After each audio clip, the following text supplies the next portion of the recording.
Luto ako ng ng pear soup. Ayan. Ito yung balat. Kalimutan ko i-video ko sa inyo. Binoil siya ng 30 minutes kasama ang almonds, saka dry coconut. Ito. May almond siya. Sugar cane. Tapos fresh na pear. Ito almonds. Ito yung white na yan is pear na.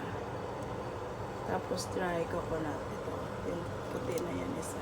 Dry coconut yan. Tapos nilagyan ng sugar cane na asukal.